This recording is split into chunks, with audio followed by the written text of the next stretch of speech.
What's up, everybody? This is Mike Ohm. Just returning from Cosmic Connection. Worked a fuck ton of hours in 14 days. I think I put in about 160 hours of work, which is unreal. 40-hour work week is normal. So I did 4 40-hour work weeks in 2 weeks. So my body is super tired, but I'm very blessed and happy and thankful that everything went all right and everybody was happy. The weather was good. Vibes were high, and people learned new stuff. They rerouted their lives a little bit and changed for the better. Some changed for reasons that they needed to figure out that the universe was showing them, and that's kind of how we learn and grow.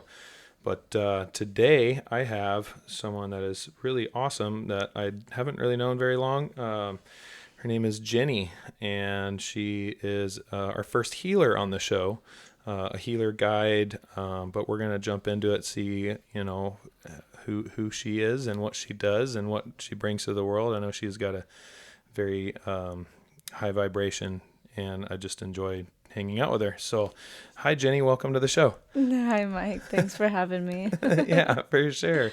So I guess the first thing, like I told you, we're going to kick it off is show the listeners what, if they want to keep listening, is what makes you a zealous soul. What do you bring to the world? Goodness, so what makes me a zealous soul? I've spent my entire life knowing that I was here to help people. So now at this point in my life, I help people bridge their unconscious and their subconscious to their conscious mind. I do it all with a trauma-informed approach. I also help people with biofield tuning and vibrational therapy. So I've always started off with reiki and sound healing because I've always been into energy work. Nice. So I do my best to help on an energetic level and help people's bodies remember that they don't need things from Big Pharma because our body has the intelligence to heal itself, basically. Right. All starts with the mind. Right, exactly. That's amazing. So I was raised Christian Scientist. I don't know if you know what Christian Science is. A little bit. I'm not too familiar, but I've dabbled around with it a little bit. Yeah, so it's basically, for those who don't know, is Christian Scientists, they believe in the healing powers of God, not the healing powers of modern medicine.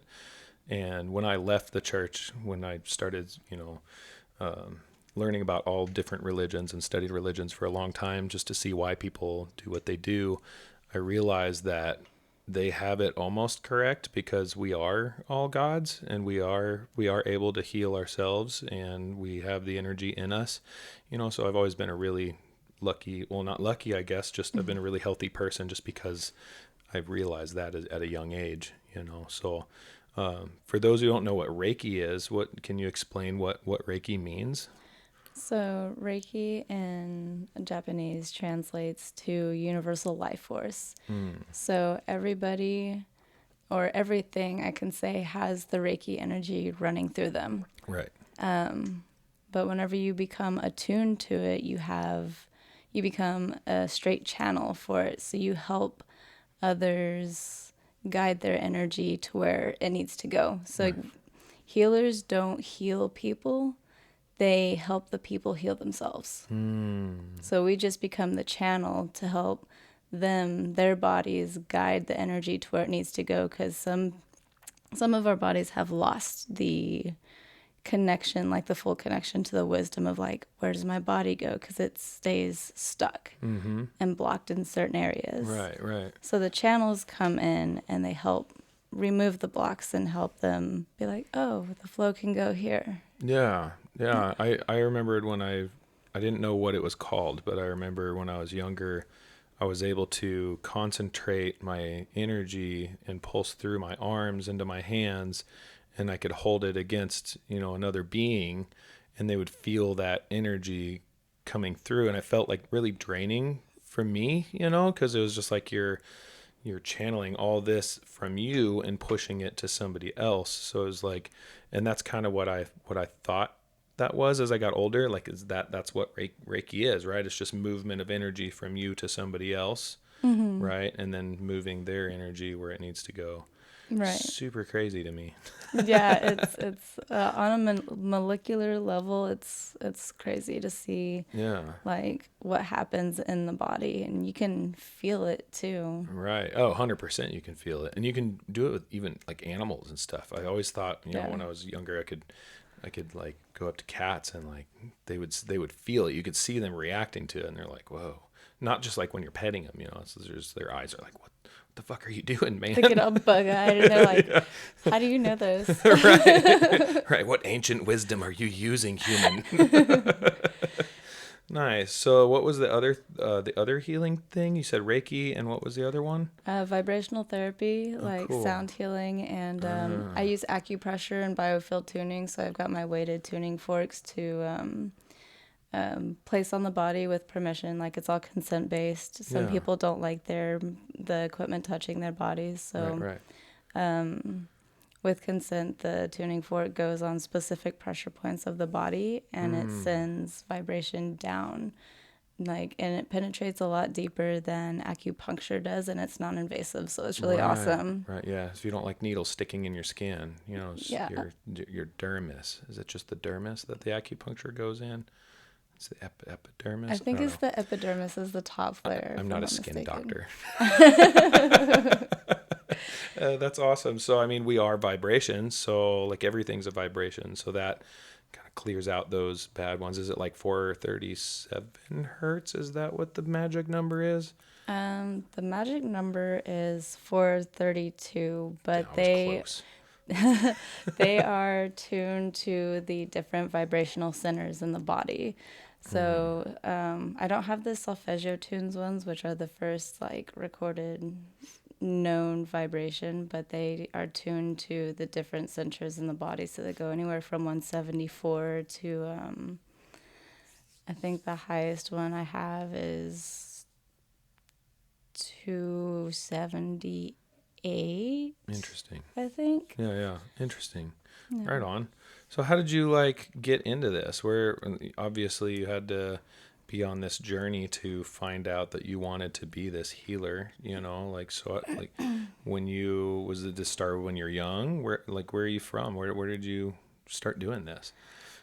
I started studying this. It all started with studying Reiki. Back in 2021 is when I got my Okuden certification, which is Reiki level 2. Okay. And the studies started all after my third overdose. Oh, wow. And I realized that the people I surrounded myself didn't love me. They didn't really care about me. They just let me lay there lifeless. Right. And I had seen this big, bright golden light, and it was like so warm and so welcoming and so loving. I was like, whoa. And I had this drop in that said, this resides within you. This light and this feeling that you are feeling right now from this light, it resides within you. Right. Your job is to go and help people remember that is within them too, and then drop back down. Wow. Yeah. That's powerful. Damn. So 2021, so that was 5 years ago. And you've obviously changed your life from that point, because I understand completely from going from who I was to who I am now, it was definitely a journey. So I'm glad that you're still here and you're able to do the journey, Yeah. You mentioned to me before that you're from Texas, right? That's where you're born and raised? Yeah, born and raised, and spent the first 27 years of my life in the DFW area. Okay. Right on. I have some family down in DFW. What was that like growing up? It was kind of complicated in a lot of ways. It was kind of hard for me to make friends from what I can remember. Yeah. I jumped school districts often, and my stepmom was a military brat, so we had a little bit of stability when it came to living in one spot. I think we've lived in a single spot consecutively for like 4 years at a time at the most. Right. And so the family situation's like really, really complicated. I don't have the best relationship and connection with them, but Yeah. I understand that, that's just how it goes sometimes. And Yeah. we choose our family, but then we get to choose our soul family. Right. Yeah, I get that. I didn't really have a great connection with my family either. So I think that might be a trend amongst us zealous people, like not everybody obviously, but whenever you have a lack in that kind of family dynamic, you just really seek out a better situation. Does that make sense? Now I'm surrounded with amazing human beings all over the place, so it's like, whatever. Sucked for a little while when I was a kid, Yeah, but right. here we are. We're doing cool stuff. So Yeah. you were in Dallas. Did you move around the country? You said your stepmom was a military person. Did you like go around different places, or is it just Dallas until you're gone? I was all over the Metroplex. Like, we started in Fort Worth, Yeah. like West Fort Worth, and then we moved to Springtown, which is like 45 minutes down the road, Yeah. and then Weatherford, and then I moved to Hurst-Euless Bedford, like the HEB school district, Yeah. and then I ended up moving back to Fort Worth, Oh. and then from there I moved to Addison, and then from there I was like, whoa, I need to get out of here. Right. So I took tail to Colorado. Nice. Yeah. Hell yeah. Get to the mountains. Yeah, Yeah. the mountains are where it's at. I lived in Texas for 3 years, and it was in Amarillo, and that was the weirdest 3 years because I don't know. There's something about not having hills or trees. It's so flat out there. Flat people are strange.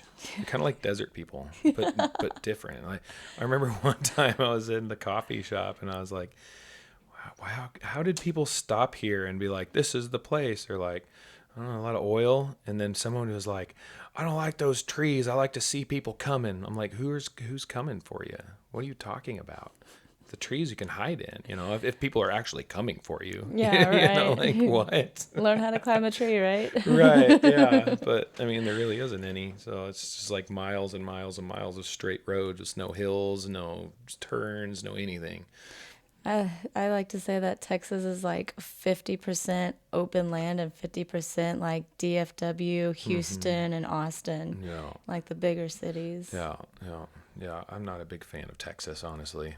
Yeah, it's really I dry. don't really want to go back to Texas. No. Never. I'll go back to visit some of my family there, but Yeah.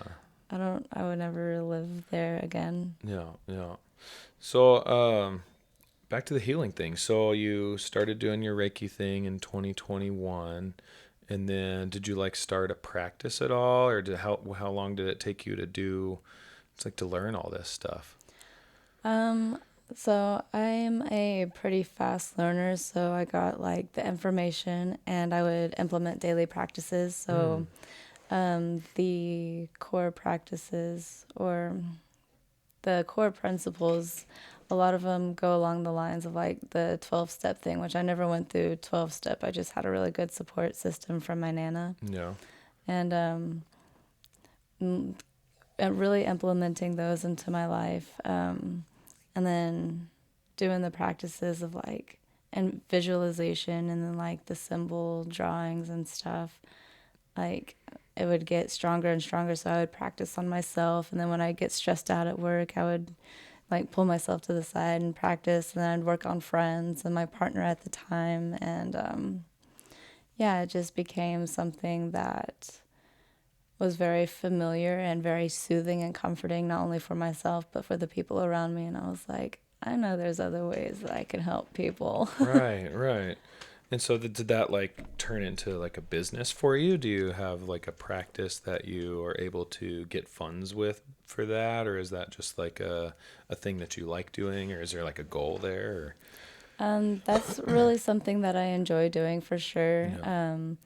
Whenever I started my business, Resonant Healing, it started with like the foundation of my sound healing. So I was like, wow, like if I'm going to be offering services to people, like what do I call myself? And I'd been dreaming about opening a business of my own for years and years and years. And I was like, wow, like what can I do? It's like, oh, well, this is what I offer now. I offer these two things. No. but how do I put myself out there? It's like, I can't just go around being like, oh, hey, I'm Jennie and I'm here to do this. It looks more trusting and professional. It's like, hey, I'm Jennie. This is my business. This is what I do. Right. And that's something in the psyche that builds that trust of, oh, this person has established the business. They've put a lot of effort into this, which means they're serious about it. Right. I'm like, all right, yeah. Yeah. So now you're just trying to incorporate that and grow the business. Mm-hmm. Right. Yeah.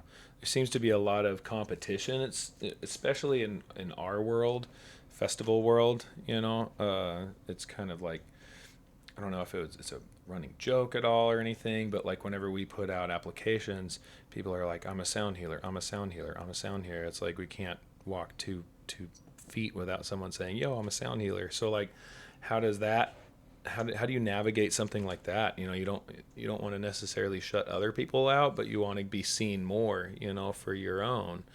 How do you even go about doing that? I added more things of the services that I do provide. Right. Right. Because I have noticed, like, wherever I go, there is a lot of competition. Mm-hmm. And when it comes to helping people, I don't like competition. Right. I would rather have community and collaboration. Yes. And if I don't make any money from it, that's perfectly fine, because I know I'm here doing what I'm supposed to be doing, and I get richer in my heart. Yeah. So. Same. I totally get that. Yeah. That's awesome. I love that answer. Hell yeah. Yeah, so when I met you, I believe it was last year at Cosmic Connection. You came out with a former partner of yours, and you did like sound healing in the cave, and you had your like setup, and I was like, it seemed like it was pretty successful. So is that where you do most of it, is like festival work? Yeah.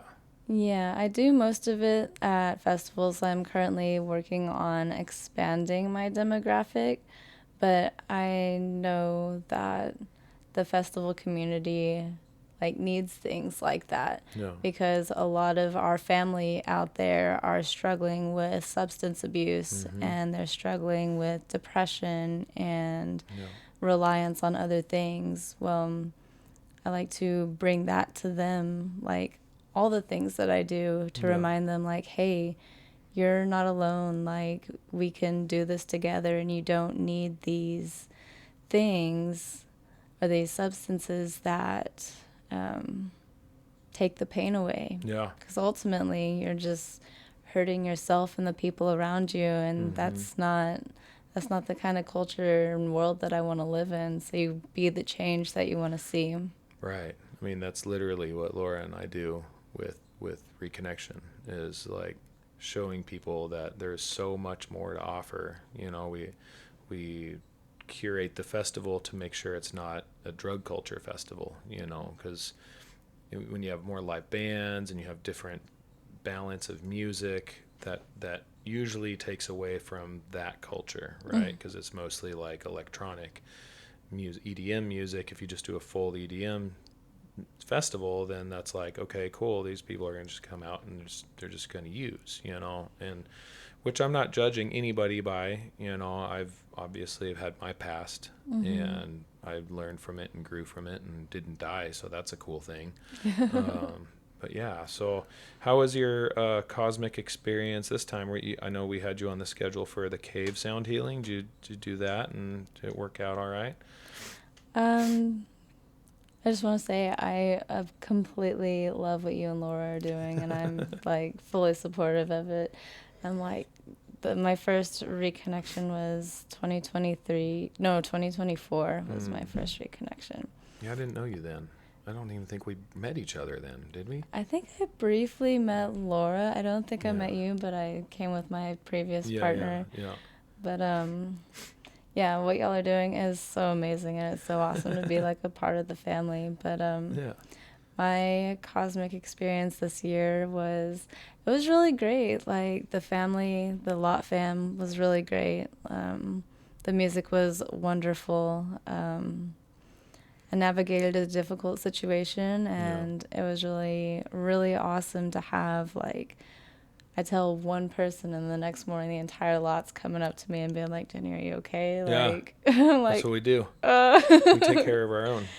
yeah. I'm like, oh my gosh, the things that I would do in return for you guys. So it's like, Cosmic is a really beautiful place where what you give is what you get. Yeah. And Yeah. it was just a really beautiful experience. So yeah, thank you guys so much for like creating a space that does that. Yeah. I mean, that's the goal, just to help people. Lord knows we all need more help in this world, in whatever aspect that is. Even just like you said, just emotional support, or like just saying, like, if you need anything, we're here, no matter what it is, we'll figure out something. So yeah, I'm glad we were able to do that for you. Yeah, I love you guys so much. Yeah, we do. We love you, Jennie. You're so awesome. Yeah, we're so awesome. So I guess, do you have any like siblings or anything, or you're just only child, or? So I'm the only child in between my biological mom and biological dad. Okay. But on my dad's side, I have an older sister and a younger sister and a younger brother. And then on my mom's side, I have a younger sister and a younger brother. Yeah. Yeah. Okay. Do you talk to them much, or is they just kind of do their own thing? For the most part, they kind of do their own thing. Like, I'll Yeah. talk to my younger brother on my mom's side No. every once in a while, because we had kind of a close relationship there for a little bit. Like, my Nana would watch both of us whenever my mom was out doing, Right. whatever it was. Yeah. Yeah. Who knows what Mama's doing? Yeah, she just said she'd be back, right? Yeah. Right on. But, yeah, it's the only one I really talk to. Yeah. So I was an only child as well. I do have a half brother that lives in California in Hollywood. So, that's a weird thing, huh? I think that's a lot of what people's norm is these days, is like, mom and dad get together, they have a baby, and then they split up, and then they have another partner, and then they have one. It's just like, what a weird dynamic we're in these days. It seems weird to have parents that stayed together and you have multiple siblings anymore, Yeah. And how old are you? I'm 29. I'll be 30 in September. Yeah, you told me that last night, and I was like, there's no way you're 29. Whatever you're doing is great. Keep doing it. Just letting that shit go. Right. Drink lots of water and let that shit go. Yeah. So you're a nomadic person, right? You're kind of here in Kansas City hanging out with us for a little bit, and you plan on staying around? Are you trying to... You said you wanted to get a bus when we were talking earlier and travel around. That's kind of what's in the works. Are you thinking keep being nomadic? Yeah, that's probably what I'm feeling for a little bit, because I love, especially after spending most of my life in Texas and like seeing all these other places, I'm like, wow, there's so much to see out there. Like, what am I doing just in one place? Right, But right. My dad calls me his gypsy daughter, so he knows that. He was like, oh, where are you at now? Right. Wherever the fuck I want to be. Yep, Yeah. wherever the wind's taking me, for sure. But he still checks on you and everything. And Yeah, he'll check on me every once in a while. That's good. And my stepmom will too. But Yeah. Right on. yeah, it's like a once a month, once every 2 months, they'll drop in and be like, hey, kiddo, how are you? Right. I'm Well, that's like, good. Yeah. Hell yeah. Well, at least you have somebody checking in on you like that. Yeah, you still alive? I'm Yeah, like, right? Yeah. I'm still here. I'm doing good. Life is good. Yeah, life has been great. Is there any time that you ever like were on this path of healing that was like really difficult for you, to where you kind of questioned if that's what you're doing, like? Oh, yeah, absolutely. I think a popular term for that is imposter syndrome. And it's like, am I really helping people? Is like, does this really make a difference? And after my big accident back in 2024, February 2024, I was doing like healing practices on myself, and then I would go get an x-ray from my doctor, and he was like, your bone has not healed at all. Oh. And I'm like, that's when it really like hit the soul, and I was like, how am I like, am I even really helping other people heal themselves when I can't even heal my own body? And I was like, just and it dug myself in a really, really deep hole at that point in my life. And I stayed off of opiates, which is really good because I've seen people, I was like, oh, well, that's an easy way out, right? Right. But yeah, that was when my imposter syndrome really hit. And then whenever I had my second procedure on it, and I was like, okay, I'm going to try to do it again because it was their mess up. So let's see if it'll work. And then I was like doing healing practices on my body. And I was like, okay, this hurts like a son of a gun, but you know what? We're doing it, right? Yeah. And then facilitating at festivals and stuff and having the community be like, wow, like I've never experienced a sound bath before, so thank you for that. And they would stop by my booth and I would do some like energy work and they were like, what the heck was that? Like I've never experienced that before. And I'm like, okay, maybe it is working and I'm just being the captain of the silly geese right now. Right. Interesting. Yeah. So you said you had an accident. I never heard about this accident. Is that something you want to talk about? Like what happened to you? Yeah, I'd be down to talk about it. So February 2024, I was on my way to a festival with my previous partner. And his globe had fallen out of the back of the truck. Oh, shit. And he looked in the back mirror and realized, holy shit, it's gone. So he starts like freaking out and takes the first exit. And it's like a dirt road exit. But it doesn't say that you can't go this way or you can't go that way, right? So he goes and he turns back around and it turns into like a further rocky road. And we're going like slightly up this hill. And like he's like on the other end of this hill there's a ditch. Oh shit. And it was like a 8-foot drop. Oh, and when he sees it he goes to like hit his brakes and we like nosedive into it and then my knee hits the dash and my femur just snaps right out of my leg. What the fuck? Yeah. Oh. How did I not know that? I don't know. You know. had to have been in a cast.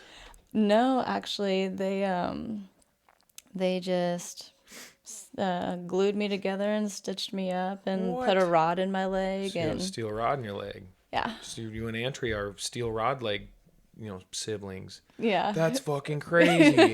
How come I never knew that? I don't know. And they just glued you up, slammed a rod in it, no cast, no nothing. They put the little bandages and stuff on me and they were like, clean it once a week or whatever. What? And I was like, holy shit. And then, God, physical therapy hurts a lot worse than the initial accident. But I didn't feel anything during the accident because all of my endorphins were like swarming me. Yeah. I came in and out of consciousness and I was looking around. I was like, okay, you've got a busted head. My homie in the back had a busted head. And I'm like, okay, I just need to breathe right now. And I'm like heavy breathing, heavy chested. I was like, holy shit. And I'm looking and I see my muscle in my leg just go loop, loop, loop, like roll up. Yeah, I was like, oh God. I didn't see any blood though, so I think my brain was protecting me at that part. Sorry for the vulgar descriptions and stuff, but yeah, they I put a mature audiences rating on this, so it's fine. Okay.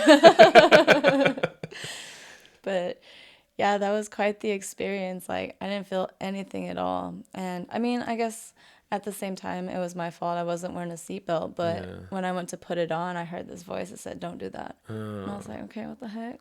Interesting. Whatever. And I went to go put it on again whenever we got closer to the ditch, and it started screaming at me, said, don't do that. And I was like, all right. So I feel like it would have like caved in my chest cavity into my heart or something. Or my friend had fallen over the front, so I probably would have broke my neck. Whatever would have happened, I don't know. I'm just glad it was only my leg. Right. You just had an intuition that came to you and just said, wow, that's crazy. Holy shit, man. Yeah. I can't believe I never heard that before. I didn't know you broke your femur. Yeah, I got some pretty cool scars on my leg. No shit. Yeah. Is that the only time you ever had like a traumatic injury? I I mean, throughout my childhood, like I was a very adventurous child. So I've Right. got stitches in my foot. I've got stitches in my shin. I've got a Yeah, rock in yeah. my shin from the merry-go-round. Oh, nice. Yeah. Just saving that. You should Saving pull it. it out someday and wire wrap it. This is my shin rock. Boom. Yeah. But as far as traumatic body things, yeah, I mean, I fractured my wrist because I fell off a fence one time. But yeah, my femur was the most life-changing experience for sure. No, that's fucking crazy. Well, thanks for sharing. Yeah, Yeah, absolutely. that's nuts. So, so when you were a kid, did you like everybody has these things that they're like, I want to be an astronaut or, I want to be a nurse or like did you have anything that you wanted to be when you grew up? It's going to take you completely off the track of whatever I do now. I wanted to be a teacher at one point, for sure. But at first, I wanted to be a coroner and a forensic anthropologist. Oh, okay. I have a Yeah. few friends that were really super interested in that. And then as you got older, you're like, I don't want to. Or is that something you're still like interested in? Just like, dead bodies and stuff and like just because that's a whole thing, right? When someone dies, that's like they had this light inside of them and it's gone. And I know people that are like they want to do that. They want to help not just honor the dead person but also the family and make sure it's all done right and everything. Right. Is that something that you would still be interested in doing or are you like I'm good on that?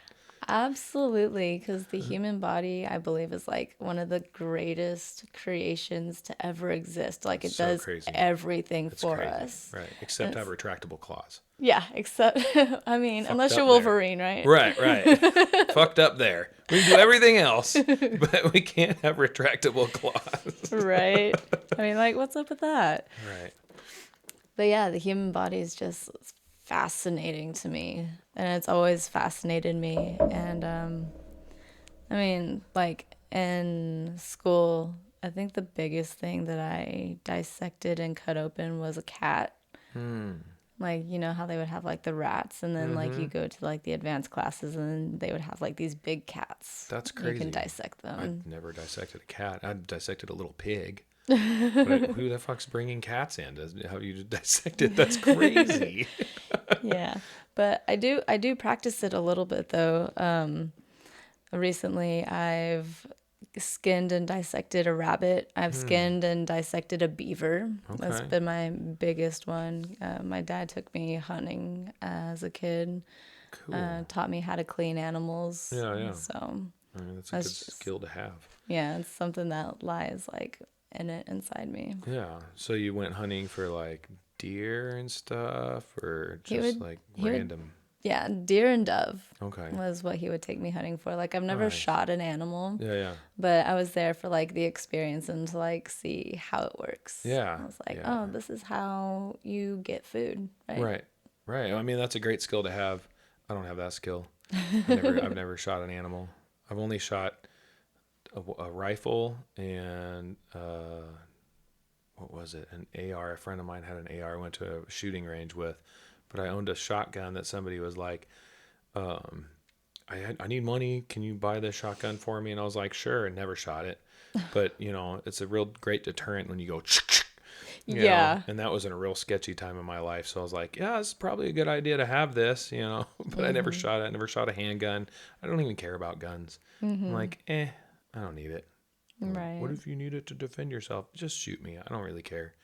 It, When it's my time, it's my time. right. I'm not afraid of death, So that's cool. So you did you were interested in the coroner stuff but you didn't do that. You did the healing side of it. So you stayed on the living side instead of the dead side. I just stick with the dead side to the animals. Right. Like Right. still honor their bodies and their Right. creation and let them live life through, like, because I'll keep their bones. Yeah. And I'll do things with them. So. Yeah. Like that's Native Americans did that. Natives do that. They harvest the whole animal and then they use all the different pieces for it. Do you make jewelry at all with the bones or what do you do with the bones? I have not yet. So what I do is I'll arrange them into like an altar space. And I'll let it sit there for a little while and just honor the animal as it is. I don't have any of the tools to make like jewelry yet, but I do have quite the collection of bones. I want to eventually do like wind chimes of the animal. Like this is the entire animal in a wind chime, you know? Whoa. I Yeah. just had a visual on that. That's fucking crazy. Yeah. That'd be cool. Keep some of the fur and like have the fur decorations and stuff like Right. throughout. It seems like a very like it's a task that you have to do correctly because I mean I don't know anything about it, but like if you skin the animal hide, you have to like cure it somehow so it doesn't like rot.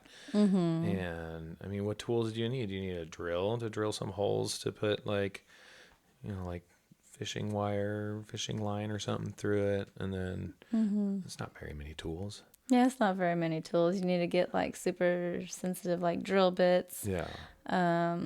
Probably like a heat solder or Yeah. something to burn through like specific sized bones. Right. And just like I don't know if it would be like fishing line that I would use for a lot of it. I'd probably use like chains to give it like more security. Yeah. Because the bones themselves are super lightweight. So something like keeps them weighted down. Right. Well, what can I do to teach you? What skills do you need to do this? Because I can teach you how to solder if you don't know how to solder. I don't know how to solder. I got a soldering iron here. Ah, sweet. While you're hanging out, I'll teach you how to solder if you want. Oh, I'm down. What else do you need? I can help with a lot of things. I'm very handy. Honestly, just like the small little like materials and stuff. But I have string. Yeah. I have string. I don't have chain though. I do have copper wire Yeah. that I could use for it. I think I've got like 100 yards of that right now. Right on. You can solder copper really well. Oh, really? That's what electrical cable is made out of, copper. Well, now it's like they do a lot out of aluminum now because copper is like, it's a precious metal that's used in a lot of things, but copper and solder go together like peanut butter and jelly. Nice. That's the peanut butter and jelly of crafts. It is. Copper and solder. Let's go. Nice. That's funny. So I'm kind of running out of questions. Let me pull up some questions that I have here. You seem to be really on point on it. So, yeah.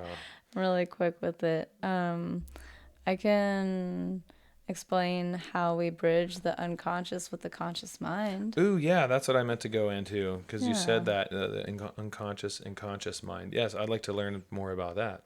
What's up with that? So there's a couple of techniques that I like to use with that because hypnotherapy is a really big one. Right. I'm certified hypnotherapist. That is interesting. Yeah, it's really crazy. So the unconscious mind runs like 90 to 95% of your entire life. Right. And I just recently learned that within like the last year. And I was like, why do all these things happen? And I'm doing all the things that I can, but it all resorts to past your conscious and your subconscious mind. Because, are you familiar with the difference between your subconscious and unconscious? The subconscious would be like everything that you've built up throughout your life that just kind of sits there. Is that right? And then your unconscious is anything that you're not aware of. I don't know. I feel like it's about the same. Am I on point or am I just completely fucking off? I mean, you're really, really close. Okay. Like your subconscious is where we hold like our easy to grab knowledge. So like how to ride a bike, how to drive a car, how to make your favorite food. Right. That's all in our subconscious. I like to look at it as like a library. Your subconscious is the library that you could walk to down the street. And your unconscious is the world library that's across the world. It's not very easy to get to. You know it exists and it has everything there. Oh, wow. Yeah. Okay. So looking at it as like a context of libraries because our brain is a library. Right. Yeah.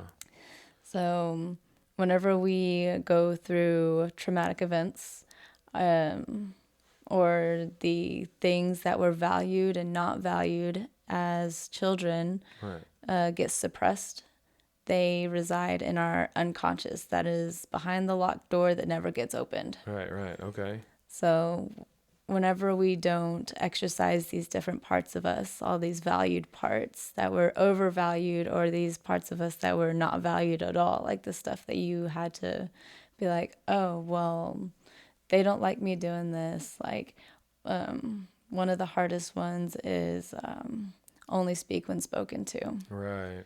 Or you're not allowed to say anything, like, don't say nothing at all. Right. And most of it is with like our expression.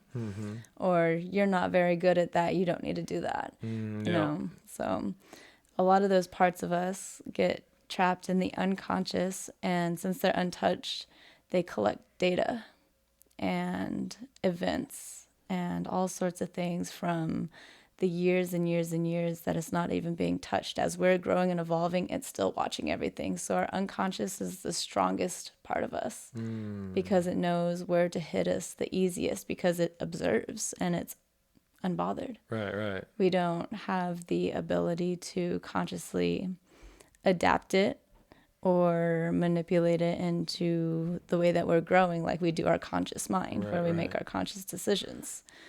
So I help people not only through hypnotherapy, but through shadow integration. Okay. Unlock the door of the unconscious mind. Interesting. And we go into really deep childhood work. Right. It goes really, really deep. Whenever I did the practices that I like to help people with, I was like, what the heck? Yeah. Like, I didn't know that was there. Right. And it's a super, super helpful, but super integrative and unfun type of work. But once you come out the other side, you're like, wow, I feel really light. Yeah. I feel like a completely different person, because you become aware of a different part of yourself that you forgot to love. Yeah. And you can just give that part love and attention, because it's still a part of you. Mm-hmm.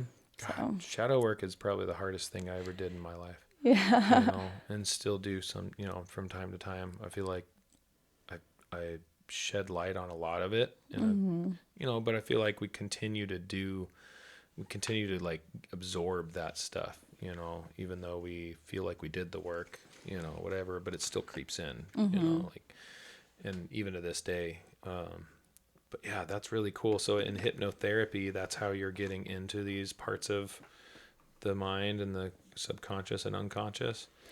Do you do like the typical like hypnotherapist where it's like watch the watch, go back and forth, or how does that work?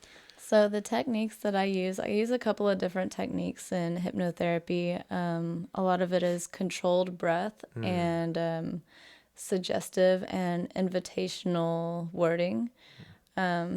Because whenever our nervous system and our unconscious mind feels like it's being threatened or forced to do something, that's when it shuts off. Right. So you don't want to say, hey, do this. It's, hey, I invite you to breathe this way. I invite you to think about something like this, or I invite you to envision this, or imagine this in your head, not this is what I want you to do, because then your nervous system automatically is like, whoa, Sally, we don't want to do that. That doesn't sound fun at all. That's very unsafe. We're not going to do that.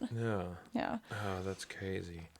That's awesome. So, so you've been doing that about the same amount of time you've been doing Reiki, or is that something you're just like, how'd you stumble upon getting into that?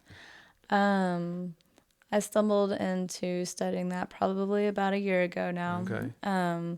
Because I knew that there was something in the mind that ruled my entire life and my decisions. And I was like, how do I break these barriers? Because I never had, I always had trust issues actually with therapists and counselors. And they would always be like, oh, we're not going to tell your parents this, or this. And they'll ask a series of questions. And then my parents will go in, or my stepmom will go in and talk to them. And then she'd come out, and then like my home life would be a living hell from there, because I'm just like, what the heck, man? That's bullshit. Yeah. I mean, I get it to a certain extent for a child, you know, like especially if it's like self-harm or whatever, you know, but like that should be your conversation, you know. I mean, my youngest goes to therapy and she has a lot of anxiety stuff, you know, and I'm like, unless it's something pertinent to her safety or whatever, your conversation should be private, you know, but obviously you want to make sure your children are safe, but that's crazy.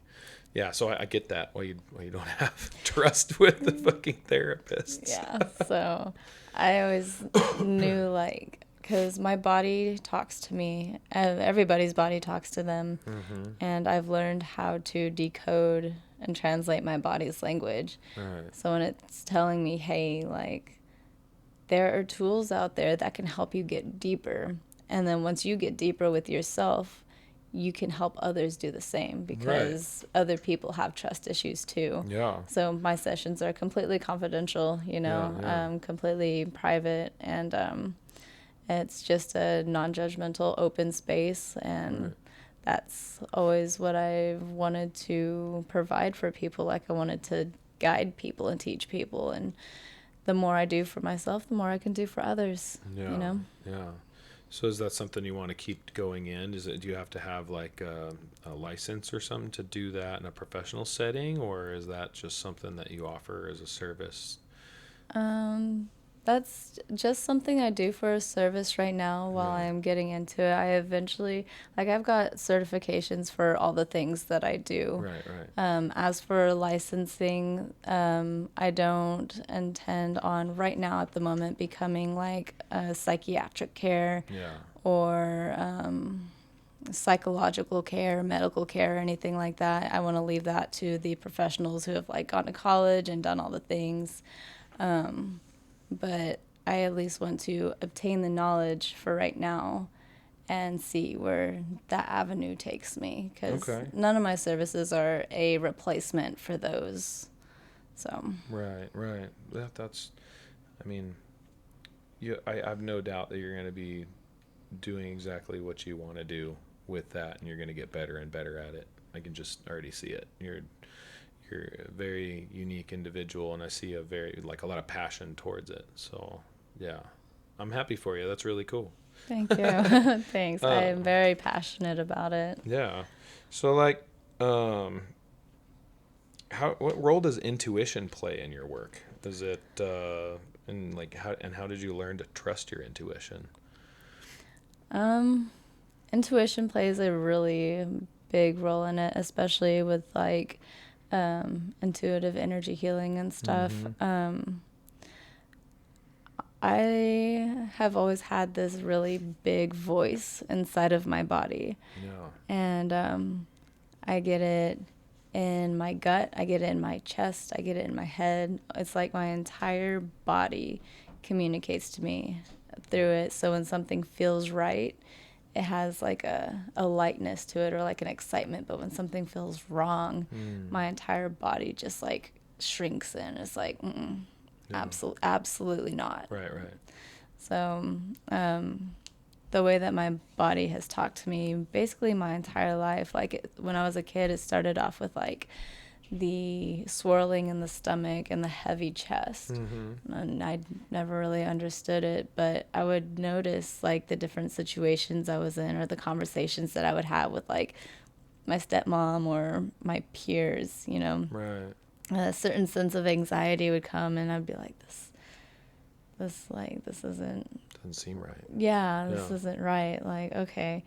And being taught right or wrong as a kid, that didn't really help, because it went against the voice in my body. Right. But intuition plays a huge part, and I'm really close with my intuition now, especially since becoming completely sober.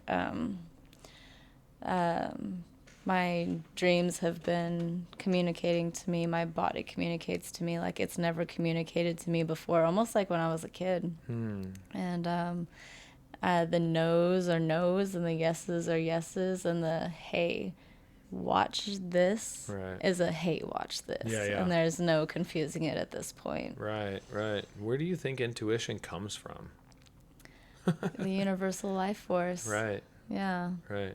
I feel that. I've always had some really strong intuition as well. So that was a really interesting thing for me to ask, because as a healer, you're obviously more in tune with yourself and your connection to that universal life force. So I figured that was what the answer was going to be. But I want everybody to hear it, because, like, hey, listen to yourself. But do you think intuition for some people can be false intuition? I do feel like people can hear voices and feel things within themselves that. So I'm going to get a little, like, not religious for a second, but like evil and good, Right, like right. God and Satan. Yeah. So whenever we make a deal with God, right, or with Yahweh, Right. he has it has a very light voice within us. Right. It's very soft, very fragile, very discerning too at the same time. But the voice of Satan doesn't sound like the voice of Satan, because that's not the person we made the deal with. Right. Right. So with the manipulation of it, oh, I'm going to sound like Yahweh because that's who you made the deal with. And Right. I have a deal with Yahweh to get you to guide away and get you to go to the dark side instead of the light side. So anything you desire, Right. anything that sounds good to you, Yeah. like, oh, this is a good idea. And your discernment kicks in at that point, like, is this really good for me, or is this just something that I want to do because I just want to have the experience, Right.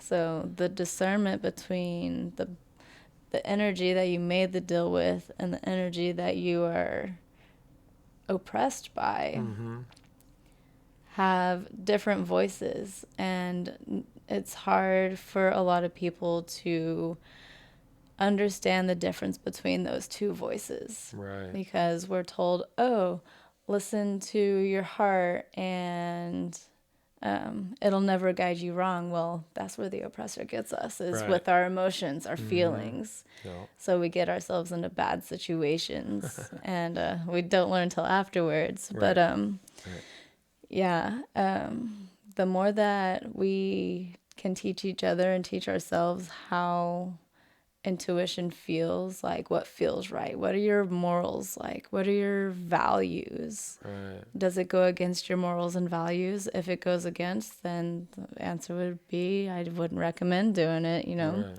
But if it's something that goes along the lines of your morals and values, then that's something that is easy to navigate, of like, okay, this feels right for me because this is what I believe. Yeah.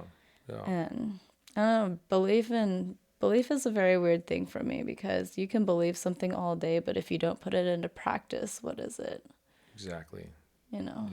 Yeah. I've always studied religion because I love learning about people's beliefs and why they believe what they believe, and it's really interesting. Because when I learned that a belief is just a thought you think over and over in your head, and it's just you just talk yourself into believing that, And does it actually hold weight?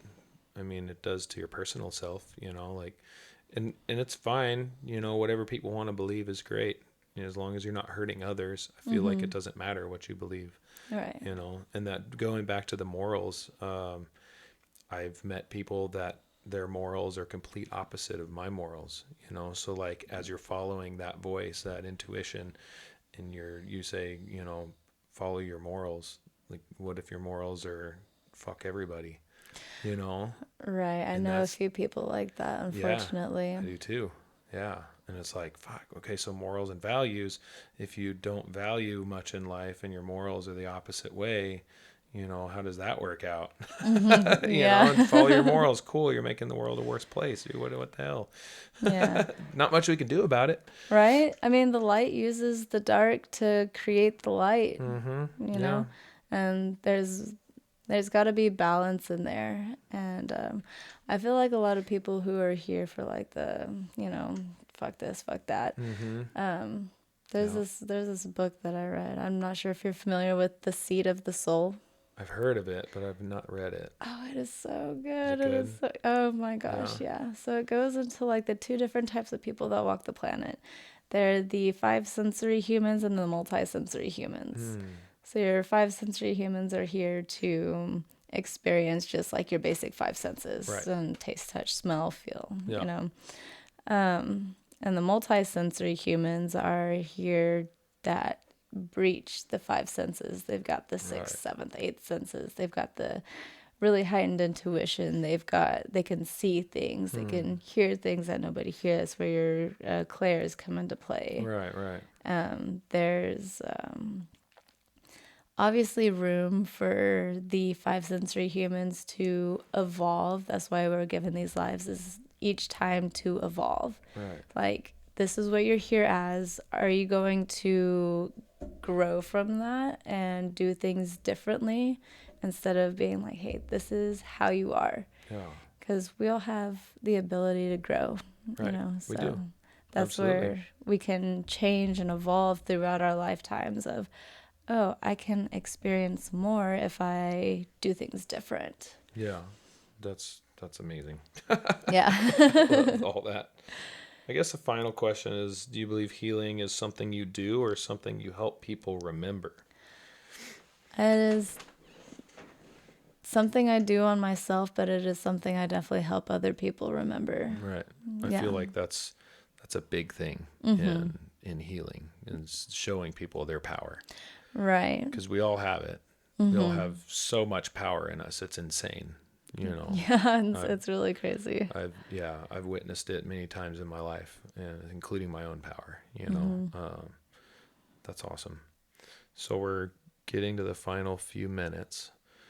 I really appreciated this conversation. I've learned a lot about you, and I have a lot of respect for you. I think you're an amazing human being. Thank you for coming on to the show. Is there anything that you want to ask me in the last couple minutes?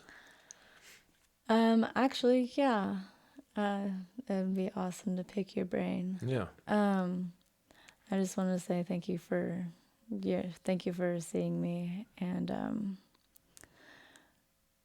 how long did it take you to navigate past your difficult situations? Like, how long did it take you to realize, oh, I'm in this, and versus how long it took you to get out? Because that's something that I struggle with myself. It's Oh God. noticing and then trying to get myself out. Right. And So I saw a pattern in my life, and actually recognized a pattern in my life in my mid 30s.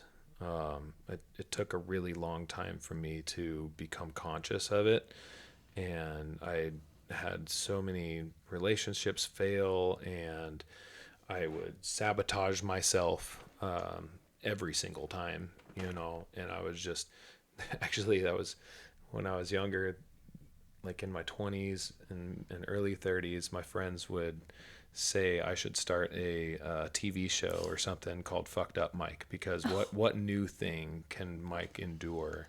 And then it wasn't until my mid 30s that I was like, wait a minute, this is me doing this to myself because of that subconscious or unconscious stuff, right?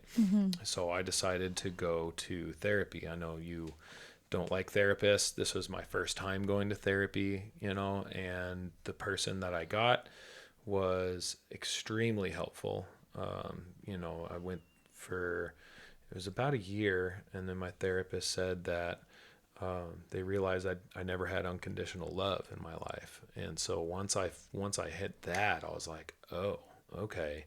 So all of these things that I've been searching for was this unconditional love, and I just turned the knob to unconditionally love myself, because I didn't have that, right? So I have my children, all this stuff, and we've gone over this in other podcasts, but a little bit more in depth now.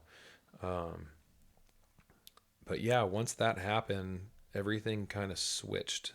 I stopped allowing others who wanted to take my power, because there was a lot of them, That was one of my patterns, is like I have all this energy and all this like goodness that I spread, right? And then people would see that and they would vulture me and they would steal that from me, and then leaving me completely drained where I couldn't do anything to give to anybody. And that's when the fucked up things would happen in my life, because I just didn't have any of my power. So once I switched that, I changed things and I said, no. I said, I'm not doing this. I'm not dealing with this bullshit. And I changed everything, and then once that happened, once you say no to the things that you don't want, then things changed for me relatively quickly. I think it was just within a few years that everything that I incorporated just completely reversed. And I mean, it took a while, but also I was older. You're not even 30 yet. Things didn't really start getting awesome for me until my mid to late 30s, and even then it was hard, man. Life is fucking hard. But that reminds me of a quote from Voltaire. I don't know if you know Voltaire, but they said, one of his students told him life is hard, and Voltaire said, compared to what? I was like, exactly, right? Yeah. So it's not a matter of if life is hard, because life is fucking hard. It's warriors that get through life, and I feel like you're definitely a warrior for as young as you are and what you've been through. And I mean, surviving overdoses and like changing your life and being like, fuck this, I'm not doing that. You're already on the path to doing that, right? Yeah. So just continue to do that, and remember that you are powerful and that you don't need anybody else to fucking uphold you. You can uphold yourself. And once that happens, you're just gonna keep doing it. You're gonna do the thing, and you're gonna be fucking awesome at it. And you're gonna know when to say yes and when to say no and all the things. So, and I believe in you. I think you're gonna get it done. Thank you. Did that satisfy your question? Absolutely. Okay, and then cool. some. Because I could keep talking, that's just how I do it. But awesome. Well, we've reached the hour, and that was an awesome interview. Is there anything else you wanted to explain, or like, do you want to promote your business before we go out? Is there anything else you want to leave us on? Sure. I can leave with a little bit of information about my business. Yeah. So I do in-person sessions, but I also have branched out to virtual sessions. So it doesn't matter where you are. You can visit my website at resonanthealing444.com, and it has most of my services, and it has my retreat on there that I'm facilitating in September. But yeah, it's a completely safe space, and it's specially curated, and then I meet you where you're at, so you're not forced to be anywhere but where you are. Cool. Well, I'll put a link down whenever I put this up. The episode's probably going to come out after we get back from our vacation. Okay. So it'll probably be like early July, but I'll put a link up to your website, and that can take them to the retreat thing and all the stuff to help you out. And yeah, definitely do it. She's got a lot of intuition and is a powerful healer. So yeah, awesome. Anything else? No, just thank you. Thank you so much, Mike. I love you so much. You're so welcome. I love you. Thank you for coming on the show, and thank you for listening to the Zealous Soul. As always, we're brought to you by ReKinection, and I hope everybody had a great cosmic connection who went, and if you didn't go, sorry about your FOMO. Yeah, it was a good time. Come out next time. Yeah. All right. Well, you guys take care. We'll see y'all next time. Au revoir. Bye.